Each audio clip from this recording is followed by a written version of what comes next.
everyone. I'm excited to be here on this very snowy day where I live in Idaho.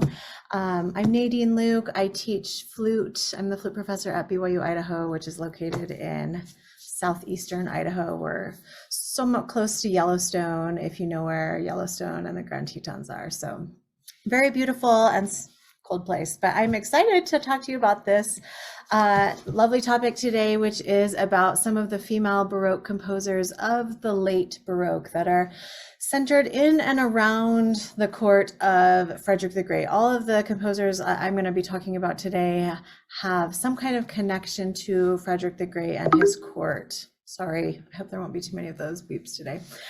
So probably many of us flutists are familiar with this painting of Frederick the Great at his palace in Sanssouci, which was outside of Berlin. This particular painting was actually done after Frederick the Great's death.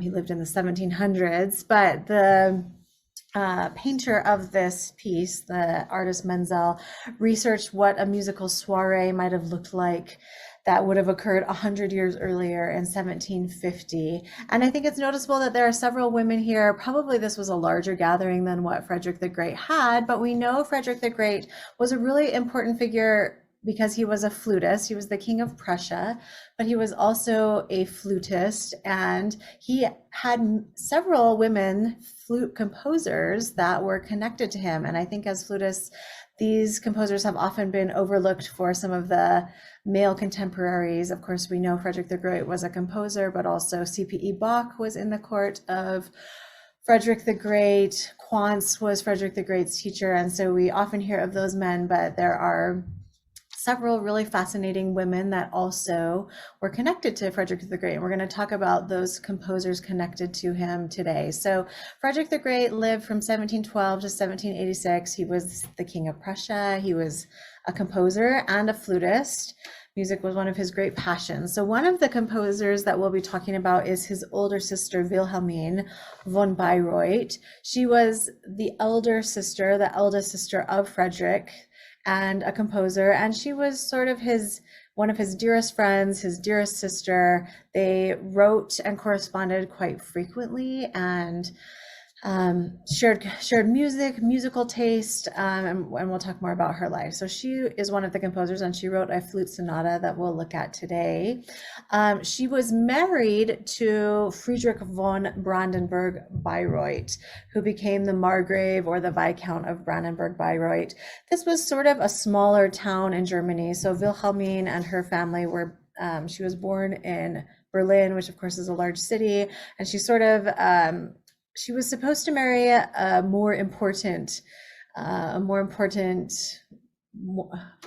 someone of higher station, but that marriage fell through, and she ended up marrying Frederick of Brandenburg, I think, which was a bit of a disappointment to her. And the marriage wasn't completely successful. There were, it wasn't completely successful. We'll leave it at that. But the person she married was also a flutist. There were quite a few men that were amateur flutists at this time. And so that's another interesting connection.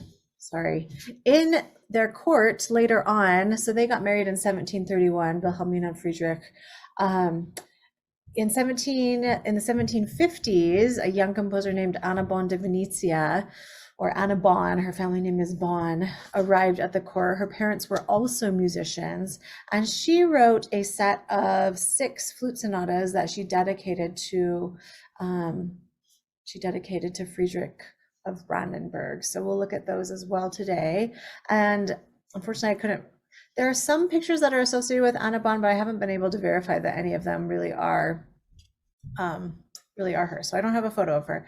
And then the other flute composer we'll look at today that is connected to Frederick the Great, that's a woman, is Anna Amalia, Princess of Prussia. She was Wilhelmine's sister, Frederick's sister. She was the youngest sister of Frederick the Great. So she's 11 years younger than him, and also a composer and a musician in her own right. So I think there were 7 children in the family of Frederick the Great and Wilhelmine and Anna Amalia, and 3 of them turned out to be quite ardent lovers of music and composers and harpsichordists in their own right.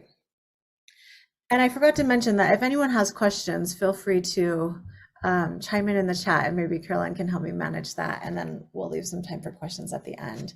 So this picture here is actually of Wilhelmine and her younger brother, Frederick the Great. So Frederick the Great is the crown prince who will later become the king of Prussia.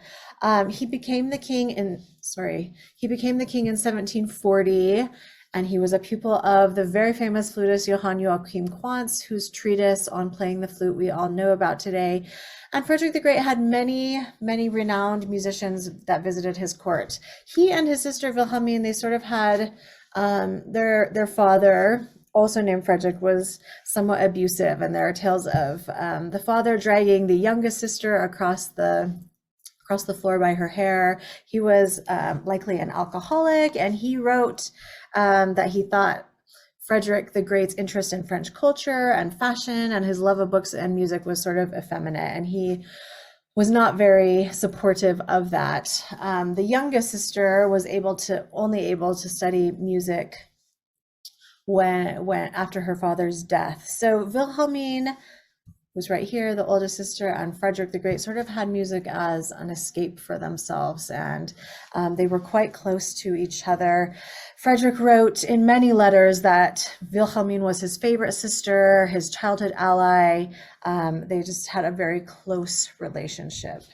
So Frederick the Great was a great musician. Many people wrote about his talent and abilities as a flutist. In one of the articles, one person commented that he was likely one of the most talented monarchs ever to exist. And he was not only a flute player and a flute enthusiast, but he was also a composer. He wrote 121 flute sonatas, 4 flute concertos, and he would have sort of evening soirees at 7 p.m. where he would perform on the flute, accompanied by others. Most of the sonatas that he wrote are in 3 movements with a slow, fast, fast format, and that sort of became the standard format in Berlin. And most of the works that we're going to look at today by these female composers are in that same style, 3 movements with a slow movement and then fast. And then often the last movement is fastest of all, so sort of slow, fast, faster. So Wilhelmine of Bayreuth, these are some of the other names you'll see here called, but she was born in 1709 and died in 1758. This is a portrait of her. She was the daughter of Frederick William I of Prussia and Queen Sophie Dorothea, which was her mother. Her mother really worked hard to make sure that her and Frederick had a really solid education in music and also classics and literature and that kind of thing. And I've already sort of made the point that she was a dear ally, sister of Frederick the Great. She studied the harpsichord and the lute as a child and would accompany her brother's flute playing on either the harpsichord and the lute. They shared their interest in music. She was married in 1731 to Frederick. It's confusing, there's a lot of Fredericks in this discussion, but she was married to Frederick the Margrave of Brandenburg-Bayreuth in 1731. And together they had just one daughter, and that was, I think, a little bit of a source of tension in that they never had the male heir. This next slide. So as I mentioned before, Bayreuth was sort of a cultural backwater, I suppose. It was a smaller, more provincial town. So Wilhelmine really helped, what part of her life's work was that she helped to transform the city of Bayreuth, including she had the opera house built, and it was decorated in this very elaborate Rococo style. And more than 100 years after her death, it is the opera house that attracted Wagner to the city of Bayreuth. And as we know, he had many of his operas performed there. It had a very large stage. So this is the interior of it. This is a bust of Wilhelmine that's sort of between the opera house and the palace. This bust is actually quite recent. I think it was like 1998 that it was created, but there we see her image again. So as far as her work as a composer, she did write an opera, a harpsichord concerto, arias for an opera by another composer, Bernasconi, L'Uomo. But she also left us with a sonata for flute and basso continuo in A minor. And this is a lovely and charming work. It's in the same sort of style that we would expect with other sonatas of the late Baroque that were created in Berlin. So this particular work is one of two autographed manuscripts that we have by Wilhelmine, meaning that it's in her hand. And today it's in the musical library, musical archive of the library at Schloss Herdringen in Germany. The sonata was likely written around 1730. So this was the year that she was engaged to her fiance, Frederick. It's possible that she wrote this sonata for him. It could have also been for her brother, Frederick, or Friedrich. She was married in 1731, so that's unclear, but her fiance was also a flutist, as I mentioned earlier. Already said that. And so it's got three movements, an affettuoso, a presto, and allegro. And she wrote, a contemporary of Wilhelmine's wrote that she preferred wild thundering flute playing over unaffected performance. And that's sort of true of many of the sonatas we'll see today. They aren't terribly, sometimes the slow movements aren't terribly sentimental or elaborate, but they are there, but they're relatively short. So I'm going to go ahead and play this. Sorry, I can't figure out how to make it stop beeping. I'm going to go ahead and play this for you, the sonata by Wilhelmine von Bayreuth. Most of the works that we're going to see today, I would say, are really appropriate for late intermediate to early advanced or advanced students. They're really charming and appealing in lots of ways, but I've got a recording here, and then I think I'll share, if I can do this properly, I think I'll also show the score as it goes by so you can see what that looks like as we listen to it. So let me open that up. I can find all my documents here.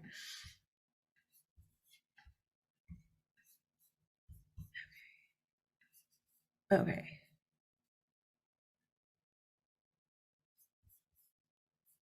I'm going to close I'm going to stop the screen sharing for the video unless anyone wants to see the video, but I'll just play the audio, and I can make the slides available afterwards if you want to go back and reference anything. But here comes the score. And I do have a bibliography at the end that has links to all of the scores or information about where you can purchase it. So let me go to share screen now with the score. And then I will push play on our audio. Okay, so here's the first movement of the sonata by Wilhelmine von Bayreuth.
Frozen.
I'm so sorry. I don't know what happened.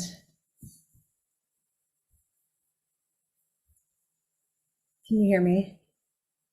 Okay. My computer just turned off. I think so. I am so sorry. Thanks for still being here. Um, let me just go back to my slides and we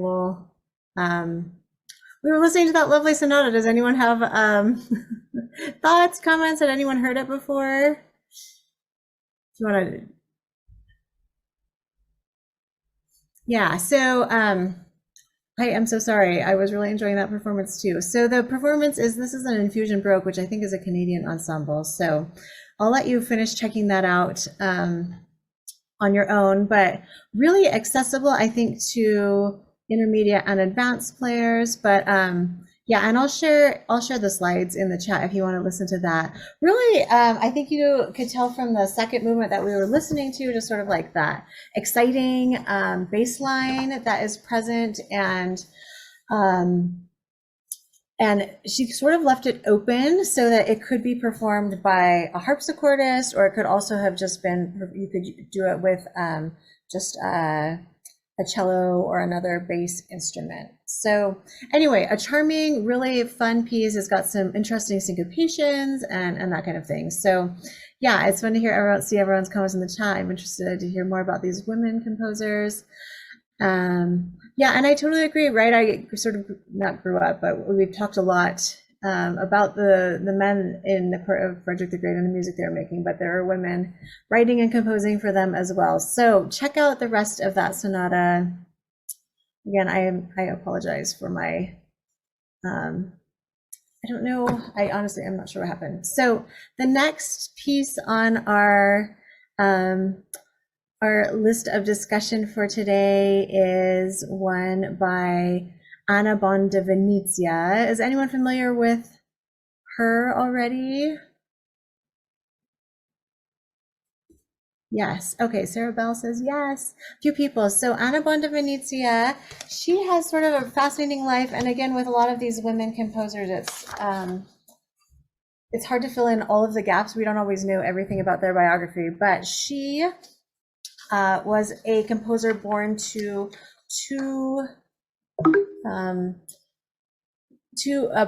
her mother and father were both involved in the opera world. She was probably born in 1738 in Bologna. There are varying dates for this, though. Some say 1740, 1739, probably around there. And one thing that's interesting about her parents were both in the opera business. Her mother was a court opera singer, and her father designed and painted sets.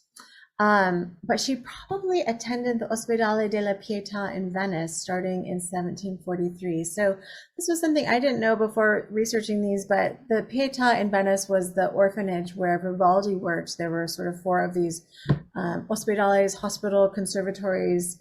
The one that Vivaldi was working at was for girls that had been orphaned or from illegitimate situations or conceived illegitimately or other things. And so Vivaldi, of course, worked with them. But the Pietà would also took students occasionally that weren't orphaned, but that they would take on as private students. So it's likely that she started and she attended the Pietà starting around age 3 or 4. And she must have shown great ability as a student. She trained as a harpsichordist at the Pietà, and probably around 1755 she returned with her family, and her family was at the court of Frederick of Brandenburg-Bayreuth, which is the court of Wilhelmine, and she returned there and met them there and was in that court. So she's probably around 16, maybe 17 at this time. And then after Wilhelmine died a few years later, they left Bayreuth. Music sort of declined after her death. Her family went to the court of the Esterházys, which is where Haydn worked after that. There isn't a lot of information about her life after 1767. She was married around that time period. There's very little information after that. So that's what we know about Bon di Venezia. aside from her compositions. So her compositions, she wrote 3 opuses. So opus 1 is 6 sonatas for transverse flute, and it was published in Nuremberg in 1756. So Nuremberg is a sort of nearby city in Germany. It's interesting because she chose a female publisher to publish her works. And this is the title page to her compositions. It says Sonata da Camera, so chamber sonatas for transverse flute and cello and keyboard instrument. It's interesting that she chose to write them for flute because flute wasn't her primary instrument. Her primary instruments were harpsichord and also viola. And then she dedicated it to Frederick the Margrave of Brandenburg. It's unlikely that she was actually employed by Frederick, but perhaps she wrote these as flute sonatas because she knew of his interest as a flute player and, sort of gave them as a gift in that way. And then this is what was published within this title page. There's a really interesting article by Kimmery Fick, and I have that linked at the end of the slides, but she talks about, why Anna Bon di Venezia might have included this information, talking about how she was a virtuoso from Venice. She wasn't technically from Venice, but often people would put in their publications that they were from Italy to show their sort of virtuosity and that kind of thing. So that's interesting. And perhaps she was also saying that she wanted to highlight her connection with Venice to say that she had worked at, or that she had studied at, the prestigious Ospedale della Pietà. Although technically, if you went there as a student, you were supposed to then commit to staying on and teaching afterward. And since she hadn't fulfilled that, maybe she didn't want to say it outright or couldn't say it outright. So anyway, some interesting theories there. But these 6 sonatas are dedicated to the Margrave of Brandenburg. There are 4 sonatas in a slow, fast, fast format, and then 2 are fast, slow, fast, but they're all in 3 movements. The opening movements are typically slow and highly ornamented. And the editions of these are printed, so you can purchase a printed edition. It's published, looks like this, the Ferrar Verlag editions. They're in 2 different books. And then there are also some copies of the manuscripts available on IMSLP if you want to check those out. Her other 2 opuses, so opus 2 were 6 sonatas for harpsichord, and those were published in 1757. And then opus 3, 6 divertimenti for 2 flutes and basso continuo, those were published in 1759. So she's quite young. So if she was born in 1738, maybe she was 16. Some people say she was 16 when she published these sonatas for flute, somewhere between 16 and 18, but quite youthful. And they sort of combine, they sort of have both a lot of late Baroque elements. There are dance-like rhythms and dance-like elements, lots of minuets and other dance things that we see in the late Baroque, but also there's some of this sort of developing galant trend in terms of the music as well there. So let's animated this twice. And there's a great dissertation by Mary Matthews that I'll also link, and she goes into more depth about the sonatas, especially the sonata in G minor and G major. And she also has in her dissertation a list of sort of the difficulty level of all 6 of the sonatas. So again, that's linked and you can check that out later. But I want to play a little bit of sonata number 5 and sonata number 6 for you if we have maybe have enough time. So the sonata in G minor is in 3 movements. It's got an allegretto movement, an andante staccato movement, and an allegro. The first movement is in the style of a minuet, and it's in triple meter. It's interesting because the second movement incorporates dotted rhythms that are sort of reminiscent of the French style of the dotted, the French overture that's always highly dotted. A little bit unusual to have that, well, the classical trend was to have those dotted kinds of movements at the beginning, the overture style at the beginning of an instrumental work.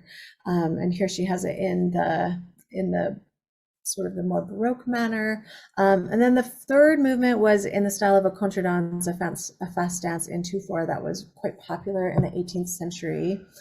And I do have the score, the manuscript that I wanted to show you if I can trust my computer.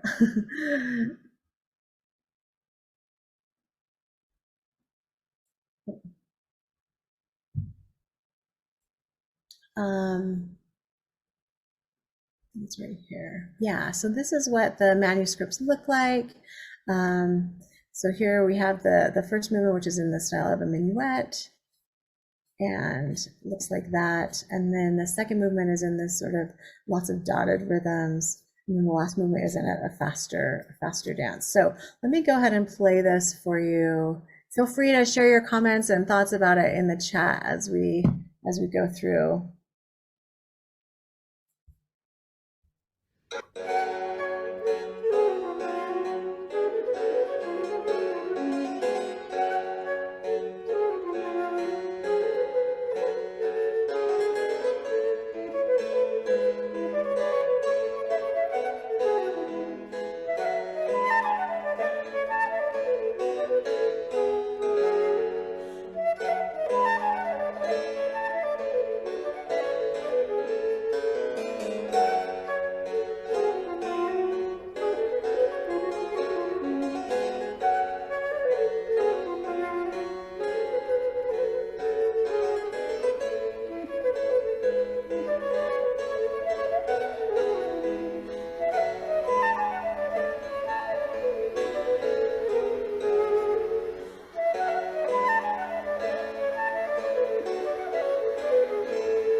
pause there and we'll omit the last repeat.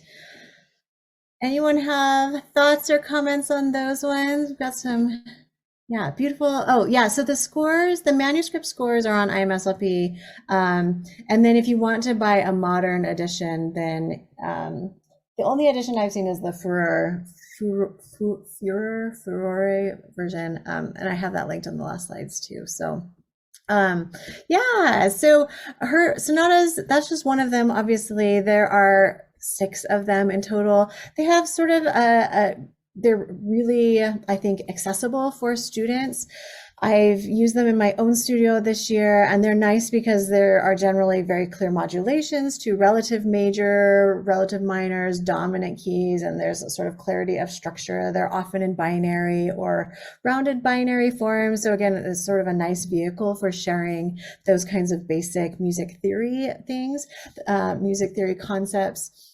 The textures are sort of less, probably less contrapuntal than what we see with Bach, more of a galant kind of texture or homophonic texture with a clear sense of melody and a clear sense of accompaniment. So, but there is a wide variety of different sorts of styles. This next movement that I was going to share, which is in G major, I think I'll skip it for now so we can talk about our last composer, but it starts with a slow adagio and and there's plenty of room for ornamentation and embellishment. And if you're familiar with Quantz's treatise, he talks about the manner of the adagio, right? How you can embellish and adapt an adagio, and it has sort of that fermata at the end that you can sort of improvise a little cadenza in the end of that first movement. So check out those. Yeah, the 6 sonatas by Anna Bon, opus number 1. Yeah, and someone says on the chat, interesting that sonatas are often written in sets of 6. I know there was a reason for that, and now I can't remember what the reason was, so I'll have to go jog my memory on that. But yeah, I think that was quite common in publication. So anyone else want to add anything about those sonatas? You can check them all out. So 6 sonatas, and the sonatas by Anna Bon, they've been recorded. There are several different recordings of those that have several different settings of those that you can check out. I think the one I played was, I'll have to look at find my information on the CD. Now I'm forgetting the flutist name. I'll check that before we end today. So the last composer I want to talk about is the youngest sister of Frederick the Great. This is Princess Anna Amalia of Prussia, who later became the Abbess of Quedlinburg, which is a city not too terribly far from Berlin, although she really just maintained her home in Berlin. So she's the youngest sister of Frederick the Great. She studied harpsichord and organ with the cathedral organist as a child. And again, their father of Frederick the Great and Wilhelmine and Anna Amalia was not terribly supportive of music and somewhat abusive, it sounds like. And so she really, her musical education really took off after her father's death. She played stringed keyboard instruments, but her serious study of composition began in her mid-30s. She became the Abbess of Quedlinburg from 1755, which was a relatively powerful position. It was a sort of like secular convent. So she had a lot of power, but she didn't have a lot of responsibility. So that was good. She actually became the abbess after, I think, a scandalous marriage situation. And so her husband, I think, was Frederick the Great. Her brother sent him to prison for 10 years, and she became the abbess. But she was able to continue living in Berlin at her house, and she held musical soirees attended by artists and, the sort of intelligentsia of Berlin and throughout Europe. As I mentioned, she really got serious about her compositional studies in her 30s. So she started studying composition with a student of J.S. Bach, Johann Könberger, from 1758. She studied with him for quite a while. I already mentioned that next part. So she studied with a student of J.S. Bach. Another of her significant contributions is that she was serious in her about her collection of music, and so she created a very significant music library where she collected manuscripts from Palestrina, C.P.E. Bach, Haydn, and she was a big admirer of Johann Sebastian Bach. So I think she had over 600 titles in her collection, and she willed that collection of music to another place in Berlin, and now I think it's at the Königliche Bibliothek in Berlin. So really important contribution there. Most of her compositions as a flutist are from the 1770s and the 1780s.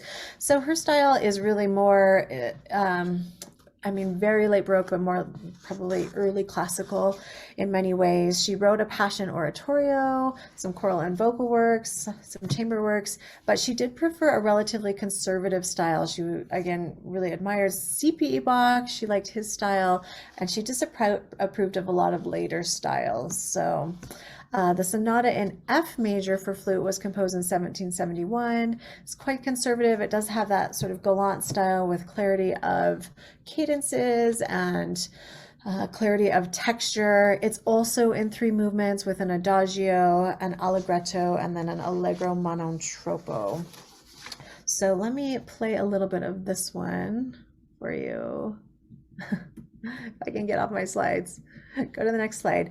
And all of these, I should mention, I've been playing Baroque recordings of them, recordings on Baroque flute. But there are many recordings. Emmanuel Pahud has also recorded this sonata by Amalia on modern flute. So I'll play this one on Baroque instruments, but you can decide how best to perform it in your own studies, of course. And the score for this I found in a couple of different anthologies. So I have mine from the Flute Music by Female Composers anthology that's published by Schott. And there's another anthology that also has it. I haven't seen it on IMSLP or anywhere else. And it's a little bit confusing because there is another Princess Anna Amalia that's a musician, but she lived a little bit later than this Anna Amalia. So you just have to sort of check on those dates. So here's a little bit of this sonata.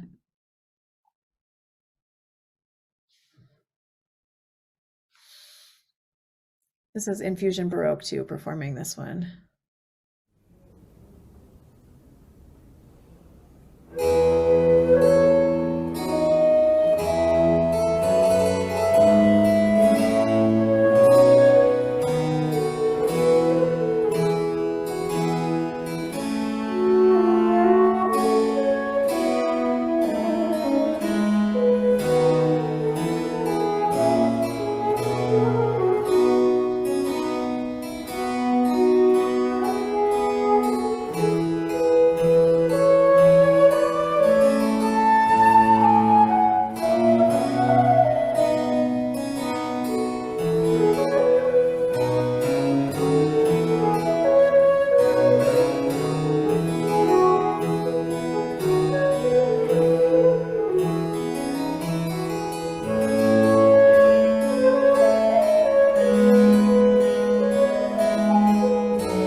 Okay, so that's a little of the first movement, and maybe I'll just play a little bit of the last movement so you get a sense of the vivacious ending. So here we go.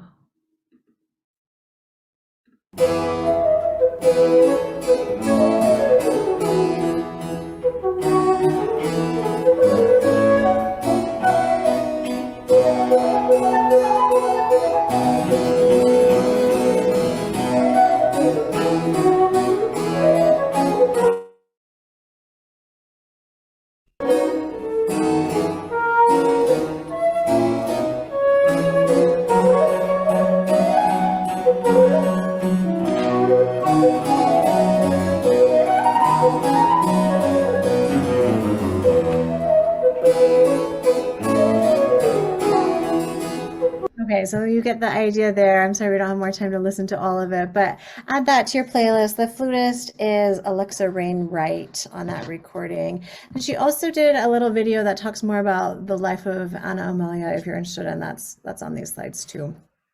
So just in closing. Hi, my name.